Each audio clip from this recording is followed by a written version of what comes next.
Hello students, welcome to Orbit Academy CUET. आज हम पढ़ने जा रहे हैं part 1 P by Q questions का, जो कि रिलेटेड है करंट इलेक्ट्रिसिटी से। तो आज हम 12 पी बाई क्यू सॉल्व करेंगे, जो कि आए हुए हैं 2023 एंड 24 में। तो चलते हैं क्वेश्चन नंबर 1 पर। A metal wire is subjected to a constant potential difference when the temperature of the metal wire increases the drift velocity of the electron in it. तो यहाँ पर एक मेटल वायर है जिसको कांस्टेंट पोटेंशियल डिफरेंस में रखा गया है। तो जब टेम्परेचर जो है इंक्रीज किया जाता है मेटल वायर का, तो जो ड्रिफ्ट वेलोसिटी होती है इलेक्ट्रॉन की, इस पर क्या इफेक्ट पड़ता है ये हमें बताना है। ऑप्शन यहाँ पर गिवन है हमें। Increases thermal velocity of electrons decreases, decreases thermal velocity of electrons decreases, increases thermal velocity of electrons increases, decreases thermal velocity of electrons increases। तो यहाँ पर पहले हमें बताना है कि ड्रिफ्ट वेलोसिटी पर क्या इफेक्ट पड़ेगा, फिर थर्मल वेलोसिटी पर क्या इफेक्ट पड़ेगा। तो जो ड्रिफ्ट वेलोसिटी का फार्मूला होता है, वी डी इक्वल टू होता है ई ई टाउ अपॉन एम। तो यहाँ पर ई क्या है, चार्ज है, और ये कैपिटल ई इलेक्ट्रिक फील्ड है। टाउ यहाँ पर जो है रिलैक्सेशन टाइम है, and M mass of the electron है। टाउ है यहाँ पर रिलैक्सेशन टाइम।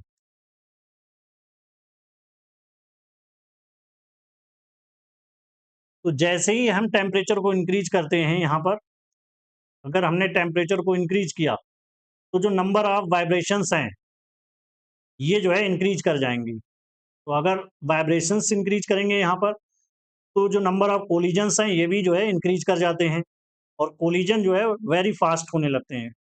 तो जिसके कारण क्या होता है, जो रिलैक्सेशन टाइम है हमारा, ये रिड्यूस कर जाता है।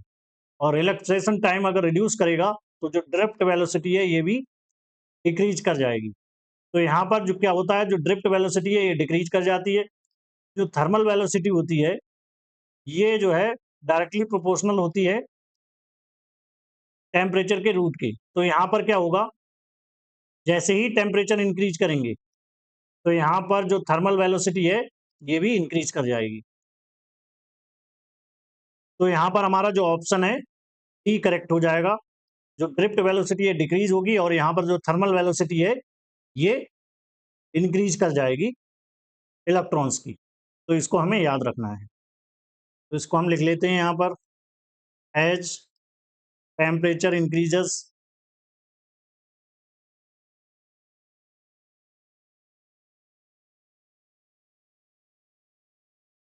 Ions vibrate more vigorously,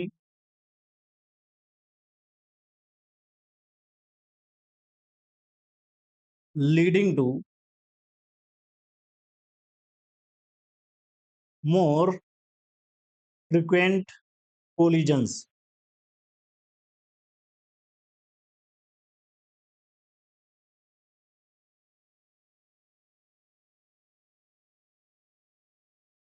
collisions this decreases the relaxation time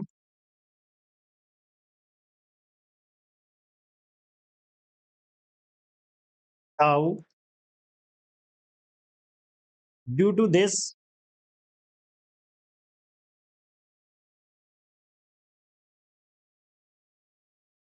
drift velocity decreases। तो यहाँ पर क्या होगा, जो ड्रिफ्ट वेलोसिटी है डिक्रीज कर जाएगी और थर्मल वेलोसिटी इंक्रीज कर जाएगी।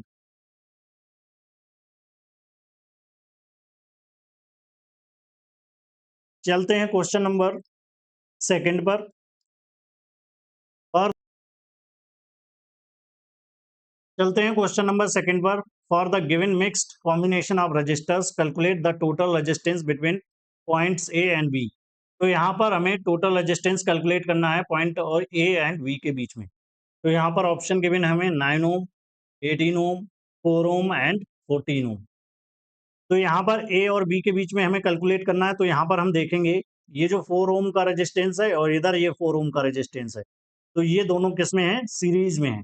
तो इनका जो टोटल रेजिस्टेंस हो जाएगा यहाँ पर, ये हो जाएगा 4 + 4 8 ओम। तो इन दोनों को रिप्लेस करके हम लगा देंगे 8 ओम का रेजिस्टेंस। तो यहाँ पर 8 ओम हो जाएगा और 8 ओम ये है, तो ये दोनों हो जाएंगे अब पैरेलल में। तो इनका जो टोटल रेजिस्टेंस हो जाएगा 8 इंटू 8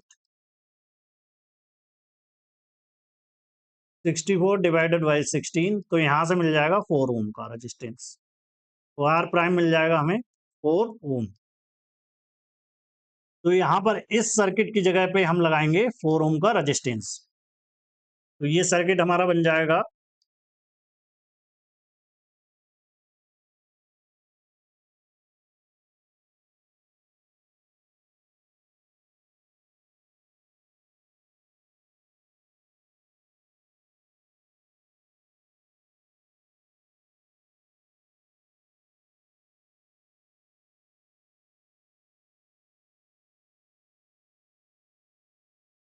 तो यहाँ पर ए हो गया, यहाँ पर बी हो गया, ये हो गया 12 ओम का, और यहाँ पर लग जाएगा 4 ओम, तो ये हो गया 4 ओम और ये भी हो गया 4 ओम।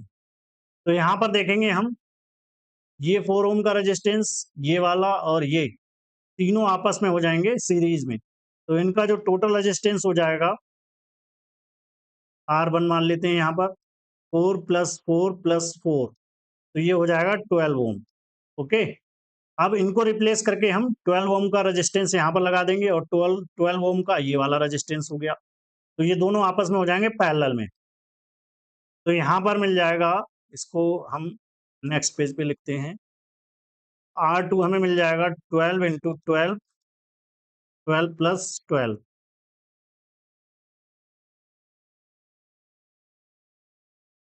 तो यहाँ से मिल जाएगा हमें 6 ओम का रेजिस्टेंस। अब जो हमारा फिगर है, ये जो सर्किट है इस तरीके से बन जाएगा अभी।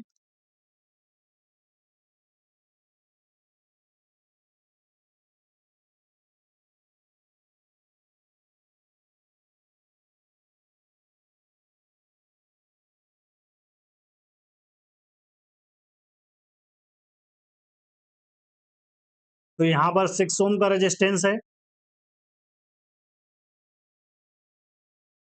यहाँ पर भी 6 ओम होगा, यहाँ पर भी 6 ओम है। तो जब हम इनको ऐड करेंगे, अब ये हो गए सीरीज में तीनों, तो जो टोटल रेजिस्टेंस मिल जाएगा यहाँ पर 6 प्लस 6 प्लस 6, ये मिल जाएगा 18 ओम।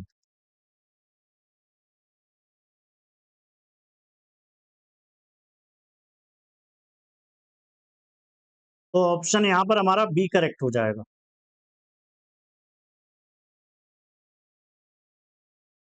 चलते हैं क्वेश्चन नंबर 3 पर। A cell of EMF 1.1 volt and internal resistance 0.5 ohm is connected to a wire of resistance 0.5 ohm. Another cell of the same EMF is now connected in series with the intention of increasing the current, but the current in the wire remains same. The internal resistance of the second cell is. तो यहाँ पर एक cell है जिसका EMF है 1.1 volt और internal resistance है 0.5 ओम। ये कनेक्ट किया जाता है एक वायर से जिसका रेजिस्टेंस है 0.5 ओम। यहाँ पर एक अनदर सेल यूज किया जाता है जिसका ईएमएफ सेम ईएमएफ है, यहाँ पर इसको कनेक्ट किया जाता है सीरीज में, जिससे कि जो करंट है ये इंक्रीज कर जाए वायर में। लेकिन क्या होता है, जो वायर में करंट है ये सेम रहता है। तो यहाँ पर हमें जो इंटरनल रेजिस्टेंस है सेकंड सेल का, ये हमें फाइंड आउट करना है। तो यहाँ पर हमें गिवन है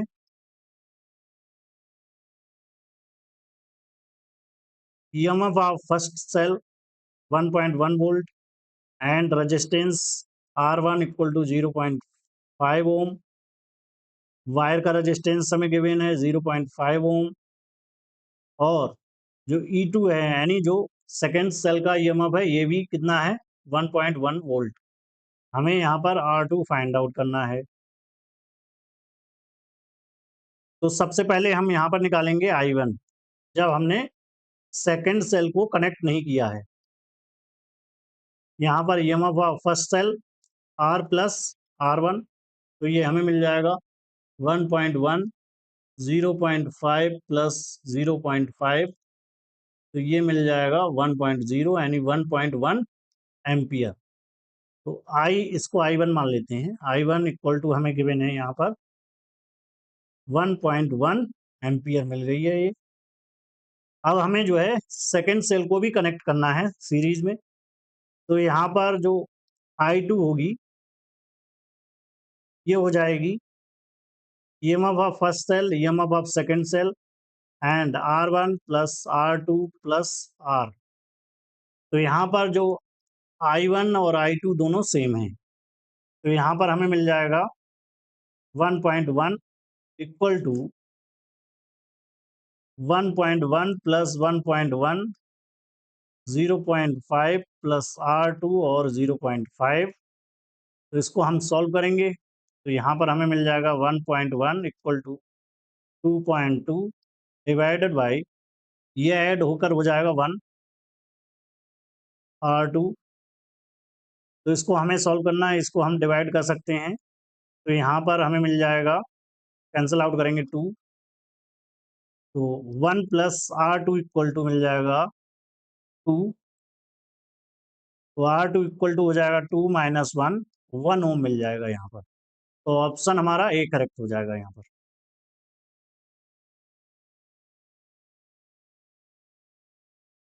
चलते हैं क्वेश्चन नंबर 4 पर। P Q R S R 4 wires of resistance 3 ohm, 3 ohm, 3 ohm and 4 ohm respectively. They are connected to form the four arms of a Wheatstone bridge circuit. The resistance with which S must be shunted in order that the bridge may be balanced is। तो यहाँ पर P Q R S 4 जो है wire हैं, यहाँ पर 4 wires हैं जिनका रेजिस्टेंस ये हमें गिवन है।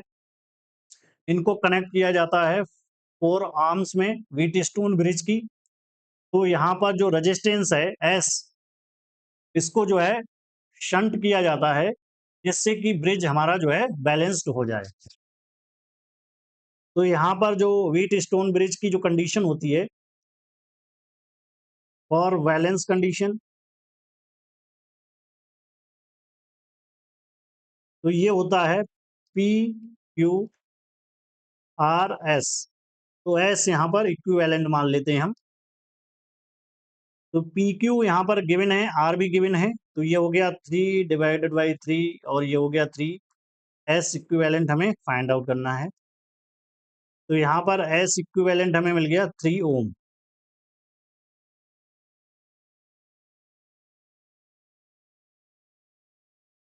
तो यहाँ पर जो 4 ओम है इसको हमें जो है शंट करके कितना बनाना है, 3 ओम का जो है रेजिस्टेंस बनाना है यहाँ पर।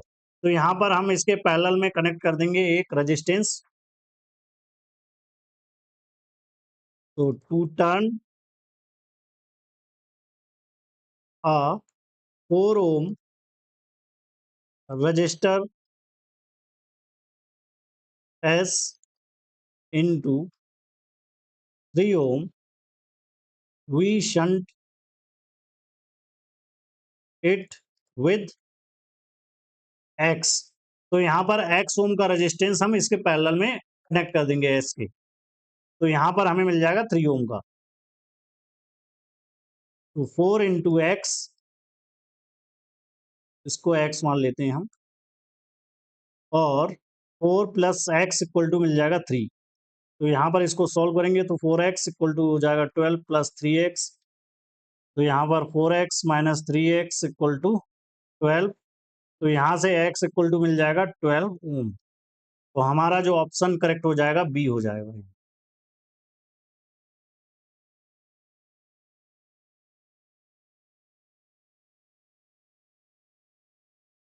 चलते हैं क्वेश्चन नंबर 5 पर। Two resistances of 100 ohm and 200 ohm are connected in series across a 20 volt battery. The reading in a 200 ohm voltmeter connected across the 200 ohm resistance is। तो यहाँ पर दो रेजिस्टेंसेस हैं 100 ओम और 200 ओम का, ये जो है सीरीज में कनेक्टेड हैं, और यहाँ पर जो बैटरी कनेक्टेड है 20 वोल्ट की। तो हमें यहाँ पर वोल्ट मीटर की जो रीडिंग है ये कैलकुलेट करनी है। इसका जो रेजिस्टेंस है ये है 200 ओम, और ये जो है कनेक्टेड है 200 ओम रेजिस्टेंस के अक्रॉस। तो यहाँ पर हमें इसके अक्रॉस जो है वोल्टेज फाइंड आउट करना है। तो यहाँ पर ऑप्शन हमें गिवन है 4 volt, 20 divide by 3 volt, 10 volt and 16 volt. तो सबसे पहले हमें क्या करना पड़ेगा, यहाँ पर ये रेजिस्टेंस 200 ओम और ये दोनों आपस में क्या है, पैरेलल में है। तो जो वोल्ट मीटर है और ये जो रजिस्टर है, ये दोनों आपस में क्या है, पैरेलल में है। तो इनका जो टोटल रेजिस्टेंस हो जाएगा, ये हम कैलकुलेट कर लेंगे। तो 200 इंटू 200 डिवाइडेड बाई 200 प्लस 200, तो आरपी इक्वल टू हो गया 200 इंटू 200 डिवाइडेड बाई 400। तो यहाँ पर हमें मिल गया 100 ओम का रेजिस्टेंस। तो आरपी इक्वल टू मिल गया 100 ओम। ओके,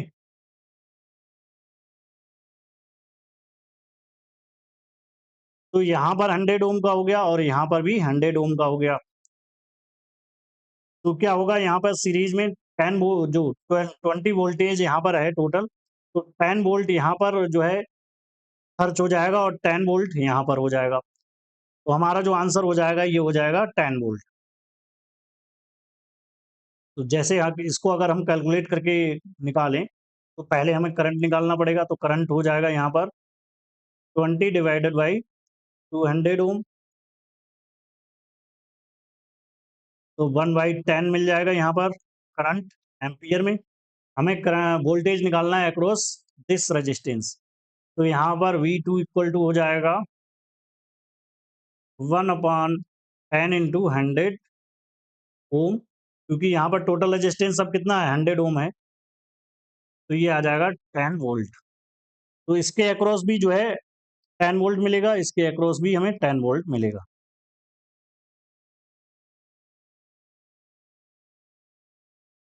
चलते हैं क्वेश्चन नंबर 6 पर। The current through a 4/3 ohm external resistance connected to a parallel combination of two cells of 2 volt and 1 volt EMF and internal resistances of 1 ohm and 2 ohm respectively is। तो यहाँ पर एक external resistance लगा है 4/3 ओम का। ये जो है पैरेलल जो सेल का कॉम्बिनेशन है, जिनके ईएमएफ हैं 2 वोल्ट एंड 1 वोल्ट के, और इंटरनल रेजिस्टेंस है 1 ओम का, 2 ओम का। तो यहाँ पर हमें जो है फाइंड आउट करना है करंट। ओके, तो यहाँ पर हमें गिवन है E1 equal to 2 volt, E2 equal to 1 volt, R1 equal to 1 ohm, R2 equal to 2 ohm and capital R equal to 4/3 ohm. तो यहाँ पर जो ई इक्विवेलेंट मिल जाएगा हमें, ये मिल जाएगा E1 R2 और E2 R1 divided by R1 plus R2। तो यहाँ से ई इक्विवेलेंट मिल जाएगा हमें 2 इंटू 2 प्लस 1 इंटू 1। तो ये मिल जाएगा 1 प्लस 2, टोटल हो जाएगा 4 प्लस 1 डिवाइडेड बाई 3। तो 5/3 मिल जाएगा यहाँ पर वोल्ट में। तो इक्विवेलेंट ईएमएफ मिल जाएगा हमें 5/3 वोल्ट। और यहाँ पर जो रेजिस्टेंस हो जाएगा, ये दोनों पैरेलल में कनेक्ट हैं, R1 एंड R2। तो R इक्विवेलेंट हो जाएगा ये हमारे पास R1 R2 divided by R1 plus R2। तो यहाँ पर हमें मिल गया 1 इंटू 2 और 1 प्लस 2, तो ये मिल गया 2/3 ओम। टोटल रेजिस्टेंस कितना हो जाएगा हमारा, RT। RT हो जाएगा, ये जो रेजिस्टेंस है ये कनेक्टेड है इनसे। तो यहाँ पर हो जाएगा R प्लस R इक्विवेलेंट। तो ये हमें मिल जाएगा 4/3 प्लस 2/3, तो ये हो जाएगा 6/3, यानी 2 ओम मिल जाएगा यहाँ पर।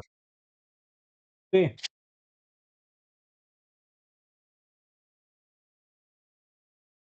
नाउ तो करंट यहाँ पर मिलेगी हमें, ये मिलेगी E equivalent divided by R total.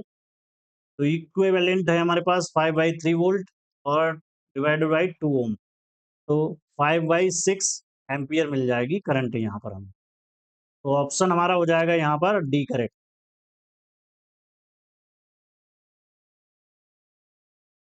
चलते हैं क्वेश्चन नंबर 7 पर। अ metallic wire of uniform area of cross section has a resistance R, resistivity rho and power rating P at voltage V.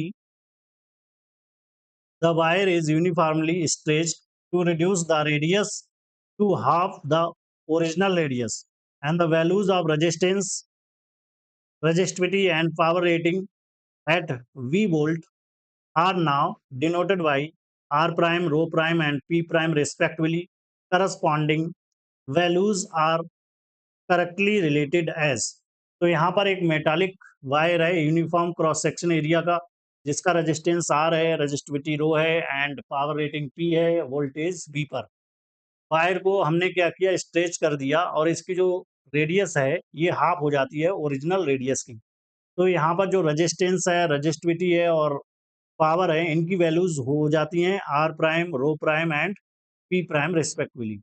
तो हमें यहाँ पर रिलेशन फाइंड आउट करना है, are prime R में, रो प्राइम रो में एंड पी प्राइम पी में।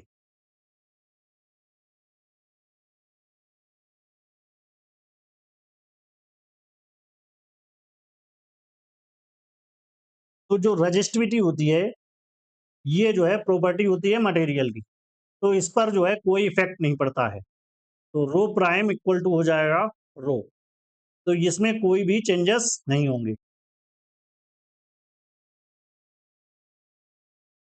Radius पहले आर थी, अब क्या हो गई यहाँ पर आर बाई 2 हो गई।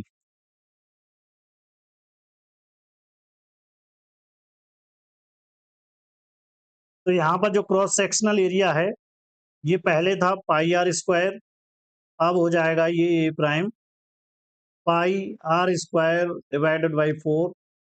तो जो ए प्राइम है ये हो गया ए बाई 4।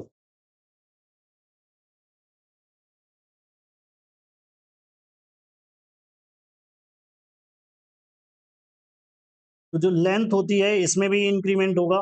तो यहाँ पर जो वॉल्यूम है, इनिशियल वॉल्यूम और फाइनल वॉल्यूम ये दोनों सेम ही रहेंगे वायर के। तो L into A and L prime into A prime, L into A L prime, A prime हो जाएगा हमारा ए डिवाइडेड बाई 4। तो यहाँ से ए कैंसिल हो गया, एल इक्वल टू हो गया यहाँ पे एल प्राइम बाई 4। तो यहाँ से एल प्राइम हो गया 4L। ओके, नाउ जो रेजिस्टेंस होता है ये होता है रो एल अपॉन ए। तो यहाँ पर जो रेजिस्टेंस है ये डायरेक्टली प्रोपोर्शनल हो जाएगा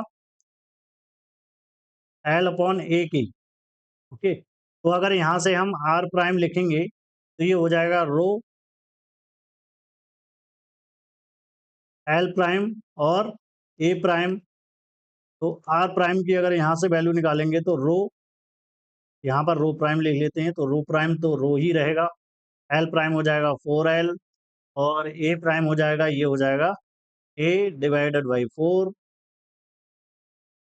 तो यहाँ से हमें आर प्राइम मिल जाएगा 16 rho L upon A.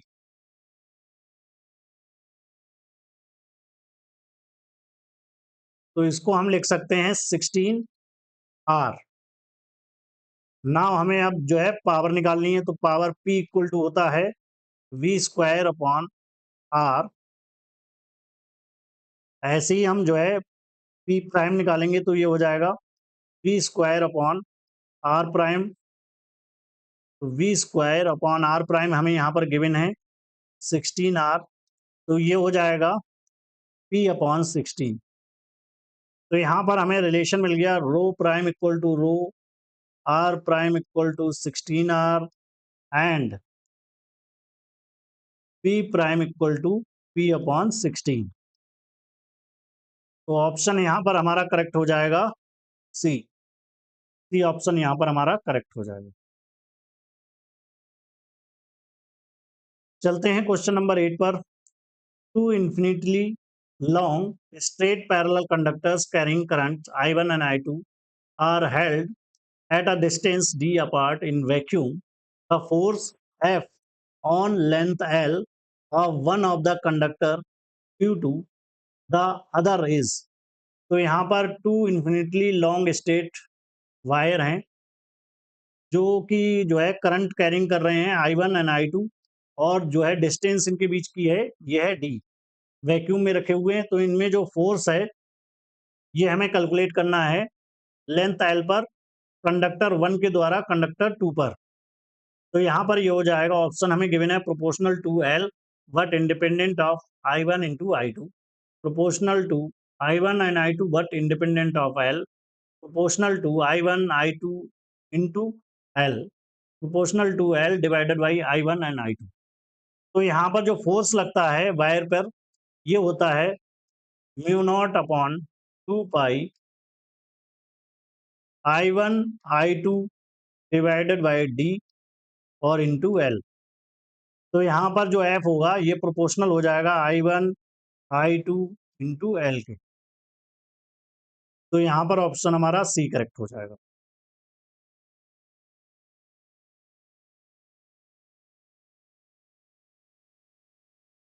Question number 9, an electric bulb rated to 100 volt 100 watt is connected to a 160 volt power supply, the power consumed by it would be।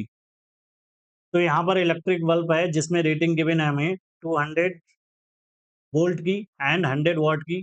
इसको हमने power supply से connect किया है 160 volt power supply से। तो इसमें कितनी power consumed होगी ये हमें बताना है। तो यहाँ पर ऑप्शन हमें गिवन है 64 watt, 80 watt, 100 watt and 120 watt. तो यहाँ पर हमें गिवन है V rated 200 volt, P rated 100 watt and V applied, तो ये हमें गिवन है 160 वोल्ट। तो सबसे पहले हमें यहाँ पर निकालना है रेजिस्टेंस। तो रेजिस्टेंस मिल जाएगा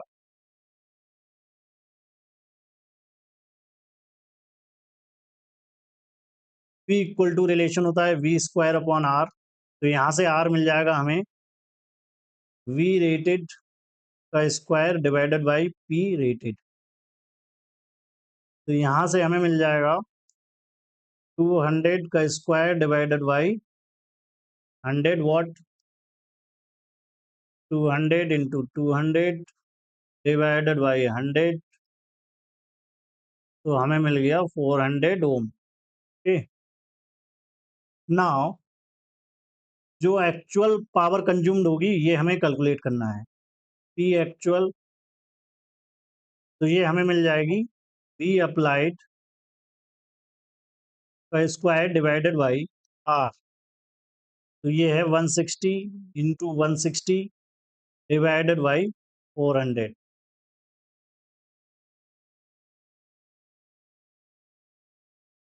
तो यहाँ पर मिल जाएगी 64 वॉट। तो ऑप्शन ए करेक्ट हो जाएगा हमारा। चलते हैं क्वेश्चन नंबर 10 पर। A conducting wire of length L uniform cross section area A of material having an free electrons per unit volume offers a resistance R to flow of current through itself. If tau is mean free time, the correct formula for resistance R is। तो यहाँ पर एक conducting wire है जिसकी length L है, cross sectional area A है और n number of free electrons हैं पर यूनिट वॉल्यूम में, रेजिस्टेंस R है। तो इसमें जो करंट है वो फ्लो हो रही है। तो यहाँ पर जो टाउ गिवन है हमें मीन फ्री टाइम है, तो हमें रेजिस्टेंस का फार्मूला कैलकुलेट करना है। तो रेजिस्टेंस इक्वल टू होता है रो एल अपॉन ए। ए क्या है, एरिया है, एल जो है लेंथ हो गया, रो क्या हो गया यहाँ पर रेजिस्टिविटी हो गई।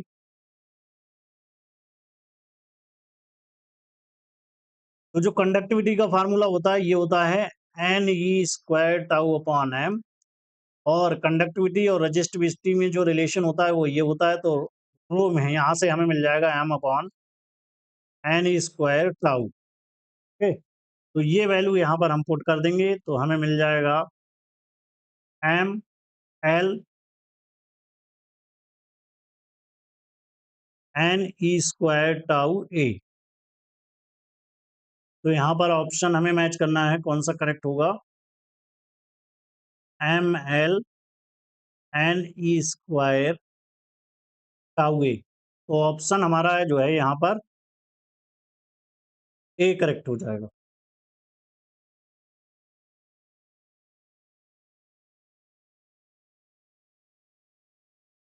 Question number 11, a galvanometer with resistance 100 ohm gives full scale deflection with a current of 2 milliampere. The resistance required to convert galvanometer into ammeter of range 0 to 20 ampere is nearly। तो यहाँ पर एक galvanometer है जिसका resistance 100 ओम है और यहाँ पर जो करंट मिल रहा है हमें ये मिलता है 2 मिली एम्पियर। एक रेजिस्टेंस यहाँ पर हमें लगाना है जिससे गैल्वेनोमीटर एमीटर में चेंज हो जाएगा और यहाँ पर जो करंट मिलेगा हमें 0 टू 20 एम्पियर मिलेगा। तो यहाँ पर जो रेजिस्टेंस लगाते हैं गैल्वेनोमीटर से एमीटर में चेंज करने के लिए, तो इसको हम बोलते हैं शंट रेजिस्टेंस, यानी ये रेजिस्टेंस पैरेलल में यूज करते हैं। यहाँ पर ऑप्शन हमें गिवन है 10 to power minus 2 ohm in series, 10 to power minus 2 ohm in parallel, 10 to power minus 1 ohm in parallel and 10 to power minus 1 ohm in series। तो यहाँ पर हमें गिवन है resistance of galvanometer 100 ohm, current in galvanometer 2 milliampere, इसको हम लिख सकते हैं 0.002 एम्पियर, क्योंकि क्या होता है 1 मिली एम्पियर इक्वल टू होता है 10 टू पावर माइनस 3 एम्पियर। और यहाँ पर करंट आई हमें गिवन है 20 एम्पियर। तो यहाँ पर हम रेजिस्टेंस का यूज करेंगे एस का, जिसको हम बोलते हैं शंट रेजिस्टेंस। तो ये हो जाएगा आई जी जी और आई माइनस आई जी। तो यहाँ पर हमें मिल जाएगा 0.002 इंटू 100 डिवाइडेड बाई 20 माइनस 0.002। तो यहाँ पर ये 0.002 बहुत स्मॉल है तो इसको हम निगलेक्ट कर देंगे। एस यहाँ से हमें मिल जाएगा 0.2 डिवाइडेड बाई 20, पॉइंट हटाएंगे 200 मिल जाएगा। तो यहाँ पर मिल गया 1 डिवाइडेड बाई 100। तो इसको हम लिख सकते हैं 10 टू पावर माइनस 2 ओम। तो ये जो है होगा पैरेलल में, तो ऑप्शन बी करेक्ट हो जाएगा यहाँ।